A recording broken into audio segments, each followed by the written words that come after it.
विद्यार्थियों हम पढ़ रहे थे पंचमः पाठः कंटकेनैव कंटकम, और इसमें हमने पढ़ा था सामान्य परिचय, और पाठ की शुरुआत में हमने एक गद्यांश पढ़ लिया था जिसमें हमने पढ़ लिया था कि चंचल नाम का एक शिकारी जो है वो रहता था, ठीक है ना, और वह वन में एक बार जाता है और जाल फैला करके घर आ जाता है, और जब वह दूसरे दिन वहां पर जाता है तो देखता है कि एक व्याघ्र उस जाल में फंसा हुआ है।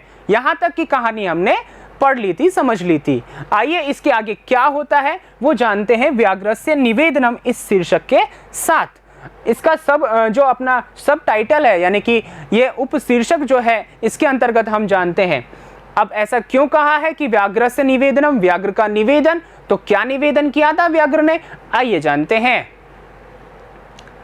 सो अचिंतयत व्याघ्रः मां खादिष्यति अतएव पलायनं करणीयम्।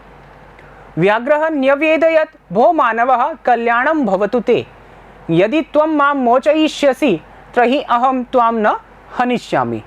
ऐसा, ठीक है, ये गद्यांश है, लघु गद्यांश अपने पास में। अब यहाँ पर देखिए, सो अचिंतयत, उसने सोचा। किसने सोचा, किसने सोचा, तो आगे वाक्य को पढ़िए ध्यान से, फिर हमें पता लगेगा कि किसने सोचा। व्याघ्रः माम खादिष्यति, व्याघ्र मुझको खा जाएगा, ठीक है ना। अब यहाँ पर देखिए व्याघ्र तो वाक्य में आ रहा है, और माम यानी मुझको, खादिष्यति यानी खाएगा, ठीक है, या खा जाएगा।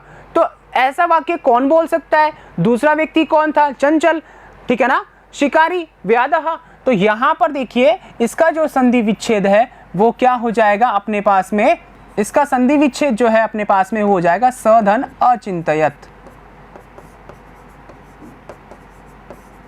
ठीक है। सह यानी वह कौन, अर्थात इसका जो संज्ञा शब्द होगा वो होगा व्याधः, ठीक है।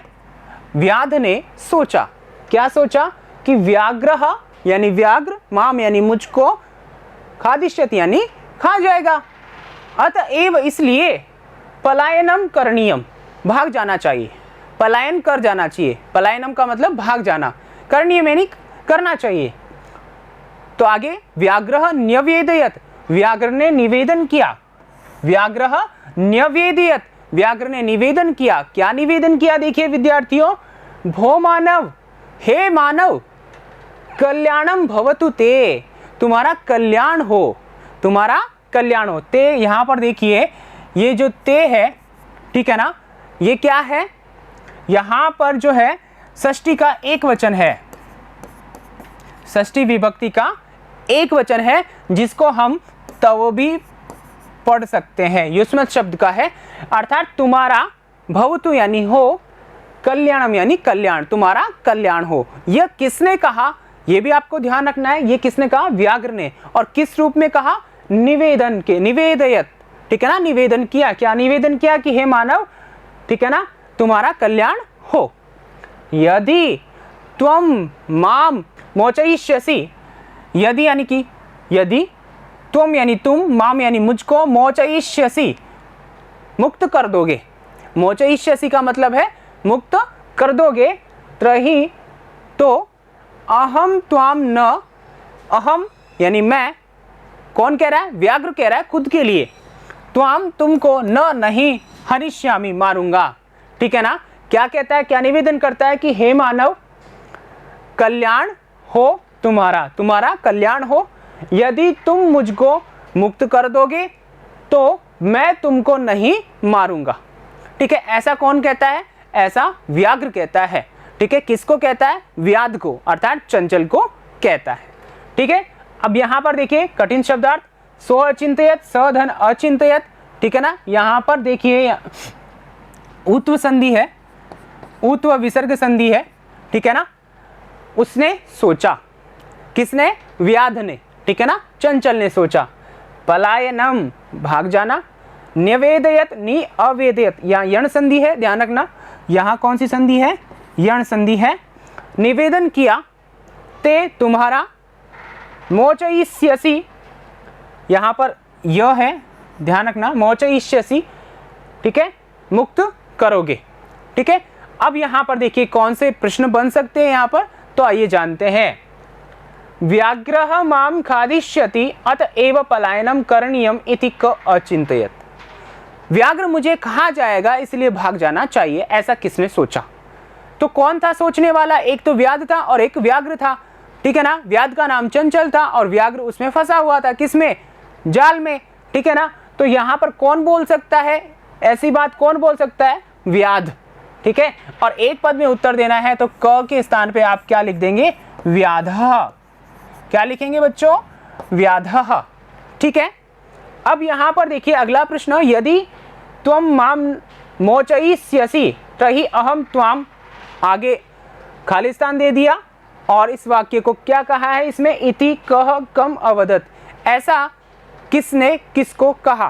कह यानी किसने, कम यानी किसको, ठीक है ना। तो दो प्रश्न यहाँ पर एक ही साथ है, तो आप ध्यान से फिर से पढ़िए। यदि तुम मुझको मोचयिष्यसि, तुम मुझे मुक्त कर दोगे, तर्हि तो मैं तुम्हें, अहम त्वाम न हनिष्यामि, मैं तुम्हें नहीं मारूंगा, ऐसा वाक्य था। तो यहाँ पर किसने कहा ये कहा विद्यार्थियों व्याघ्र ने, व्याघ्रः, ठीक है। किसको कहा? व्याधम, व्याधम, व्याघ्रः व्याधम अवदत, ठीक है। व्याघ्र ने व्याध को कहा, ठीक है विद्यार्थियों। आगे देखिए इस प्रकार के प्रश्न भी आपके हो सकते हैं। आगे देखिए, भो मानव कल्याणम भवतु ते इत्यत्र ते इति पदम कस्मै प्रयुक्तम। यहाँ पर देखिए, भो मानव कल्याणम भवतु ते, तुम्हारा कल्याण हो, इत्यत्र यहाँ पर इस वाक्य में ते इति पदम कस्मै प्रयुक्तम, ते यह पद किसके लिए प्रयोग किया गया है? तो विद्यार्थियों यहाँ पर कस्मै प्रयुक्तम किसके लिए प्रयोग किया गया है ये हमें बताना है। तो यहाँ आप जान लीजिए, पहली बात तो ते बनता कहाँ है, मतलब किस विभक्ति का कौन सा वचन रूप है। विद्यार्थियों अभी मैंने बताया जो ते है, आप चाहे ते लिखो या तव लिखो, ये युष्मत शब्द है। कौन सा शब्द है? युष्मत शब्द है। और युष्मत शब्द जो है, ठीक है ना, इसका कौन सी विभक्ति है? ये षष्ठी का एक वचन है, षष्ठी विभक्ति का एक वचन है, जो कि हमारे पास में ये रूप बन रहा है। अब यहाँ पर हमें पता लग गया कि ये षष्ठी में है, तो तुम्हारा अर्थ निकल गया। लेकिन यहाँ पर है कि ये वाक्य कौन कह रहा है? व्याघ्र कह रहा है। और किसको कह रहा है? व्याध को कह रहा है, शिकारी को कह रहा है कि तुम्हारा कल्याण हो। अब शिकारी को कह रहा है तो व्याध शब्द अपने पास में है। कौन सा शब्द है? व्याध। और ये किस में है? प्रश्नवाचक शब्द, ठीक है ना, ये चतुर्थी का एक वचन है। तो हमें उत्तर भी किस में देना है? चतुर्थी के एक वचन में देना है, चतुर्थी के एक वचन में देना है। अब क्या देंगे? राम शब्द के समान चला ये रूप, व्याधः, ठीक है। व्याधौ व्याधाः प्रथमा, व्याधम व्याधौ व्याधान द्वितीया, व्याधेन व्याधाभ्याम व्याधई, ठीक है ना, तृतीया। तो क्या बनेगा? व्याधाय। चतुर्थी के एक वचन में क्या बनेगा विद्यार्थियों? व्याधाय, ठीक है। तो ये आपका उत्तर हो गया। इस प्रकार से आपको उत्तर लिखना है। आगे देखिए विद्यार्थियों, अगला गद्यांश, तदा सह व्याधः व्याघ्रम जालात् बहि निरसारयत् व्याघ्रः क्लान्तः आसीत्। सो अवदत् भो मानव पिपासु अहम नद्या जलमानीय मम पिपासां शमय। व्याघ्रः जलं पीत्वा पुनः व्याधम् अवदत्, शमय मे पिपासा, साम्प्रतं बुभुक्षितो अस्मि, इदानीम् अहं त्वां खादिष्यामि। चंचलः उक्तवान्, अहं त्वत्कृते धर्मम् आचरितवान्, त्वया मिथ्या भणितं, त्वं मां खादितुम् इच्छसि। यह अपना गद्यांश था। अब आइए इसका अर्थ देखते हैं। तदा यानी तब, तब कब? तब कब की बात हो रही है? अभी पीछे हमने क्या पढ़ा कि वह क्या कर रहा है? निवेदन कर रहा है व्याघ्र, किससे? शिकारी से, चंचल से, कि तुम मुझे मुक्त कर दोगे तो मैं तुम्हें नहीं मारूंगा। तो तब, उसके बाद, तदा यानी तब, सह व्याधः, वह व्याध, वह शिकारी, वह चंचल, व्याघ्रम, व्याघ्र को, जालात, जाल से, बही, बाहर, निरसारयत, निकाल देता है। यहाँ पर देखिए इस प्रकार बाहर निकाल देता है। व्याघ्रः क्लांत आसीत, व्याघ्र जो है क्लांत था यानी थका हुआ था। कैसा था? थका हुआ था। सो अवदत, उसने कहा। किसने कहा? यहां पर देखिए व्याघ्र के बारे में चर्चा हुई है और जस्ट उसके बाद में सर्वनाम शब्द प्रयोग किया गया है, तत् यानी वह कौन? यह व्याघ्र, ठीक है ना। अवदत बोला, क्या बोला? भो मानव, हे मानव, पिपासु अहम, प्यासा हूं। पिपासु का मतलब होता है प्यासा, अहम यानी मैं प्यासा हूं। अब यहां पर देखिए अहम किसके लिए आया है? कौन बात कर रहा है?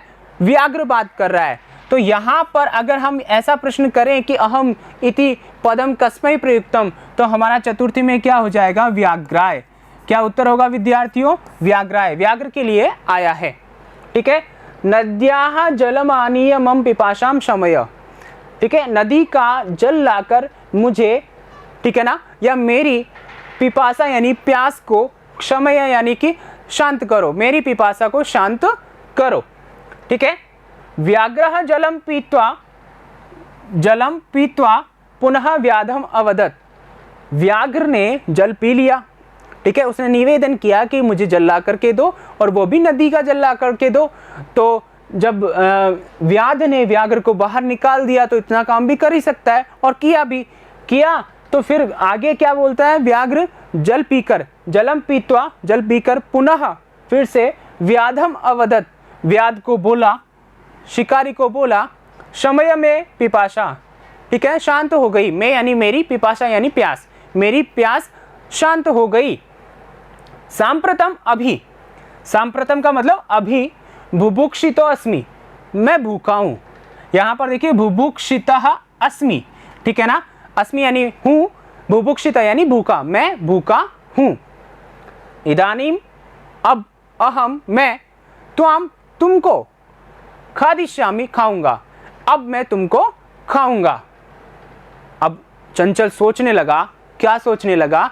कि मैंने तो इसका भला किया, मैंने तो इसको जाल से निकाला इसके कहने पर, और इसने कहा था कि मैं तुम्हें नहीं खाऊंगा, और ये क्या कह रहा है? अब मैं भूखा हूं, मैं तुम्हें खाऊंगा, ठीक है। तो चंचलः उक्तवान, चंचल ने कहा।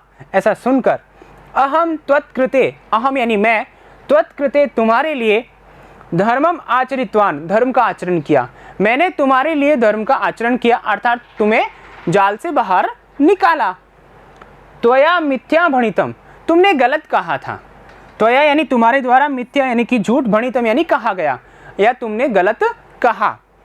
त्वम माम खातुम इच्छसि, तुम मुझे, त्वम यानी तुम, माम यानी मुझको, खादितुम खाना, ठीक है ना, इच्छसि यानी चाहते हो, खाना चाहते हो, तुम मुझे खाना चाहते हो, ठीक है ना। तो ऐसा यहाँ पर ये गद्यांश खत्म हो जाता है।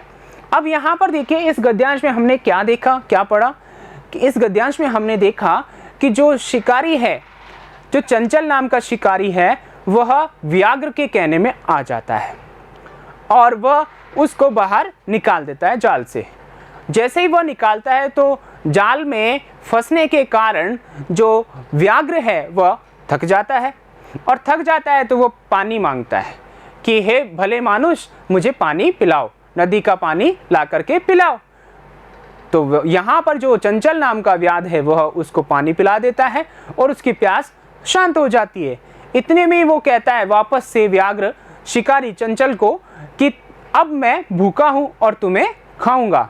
तो चंचल परेशान हो जाता है, सोचता है कि तुमने तो गलत कहा था मुझे, अर्थात इस हिसाब से तुमने मुझे गलत कहा, क्योंकि तुमने कहा था कि तुम अगर मुझे बाहर निकाल दोगे तो मैं तुम्हें नहीं खाऊंगा, तो तुमने तो झूठ कहा है, वास्तव में तो यह है कि तुम मुझे खाना चाहते हो। तो यहाँ तक की स्टोरी आ गई, ठीक है। अब इसके आगे क्या होता है वो हम आगे देखेंगे। अब इसके कठिन शब्दार्थ देखते हैं। बही यानी बाहर, क्लांता यानी थका हुआ, पिपासु यानी प्यासा, शमय यानी शांत करो, पीत्वा पी करके, पुनः फिर, पिपासा यानी प्यास, बुभुक्षिता यानी भूखा, उक्तवान यानी कहा, आचरितवान आचरण किया, मिथ्या झूठ, भणितम कहा गया, खादितुम खाने के लिए। ठीक है विद्यार्थियों, अब आगे देखिए इसके आगे जो अपने प्रश्न बनते हैं वह कौन से हैं। बोध प्रश्न, व्याघ्रः कीदृशः आसीत्, व्याघ्र कैसा था। ठीक है, व्याघ्र कैसा था, एक पद में उत्तर देना है। तो कैसा था बताइए विद्यार्थियों, थका हुआ था ना, तो आप क्या लिखेंगे, क्लांतः। क्या लिखेंगे विद्यार्थियों, क्लांतः, थका हुआ था। ठीक है, किसके स्थान पर लिखेंगे, कीदृश के स्थान पर। अगला है क्लांतः व्याघ्रः व्याधम किम अवदत्। जो थका हुआ व्याघ्र था वो व्याध को क्या बोलता है। ठीक है, तो क्या बोलता है कि हे भले मानुष, ठीक है ना, मैं प्यासा हूं, मुझे पानी पिला दो, यही कहता है ना। तो इसको हम किस प्रकार लिखेंगे विद्यार्थियों, क्लांतः व्याघ्रः व्याधम अवदत् यत् भो मानव। ठीक है, हे मानव, पिपासु अहम, मैं प्यासा हूं, नदी जलम आनय मम पिपासा शमय। ठीक है, नदी जल ला करके, ठीक है ना, मेरी प्यास बुझाओ, मेरी प्यास शांत करो। ठीक है, इस प्रकार से हम इसका उत्तर लिखेंगे पूर्ण वाक्य में। ठीक है, तो इस प्रकार यहाँ पर देखिए विद्यार्थियों, हमने ये प्रश्न, बोध प्रश्न पूरे किए और अब हम आगे अगले वीडियो में इस घटना का, इस कथा का अगला क्रम क्या होता है जानते हैं। तब तक के लिए बने रहिए, धन्यवाद।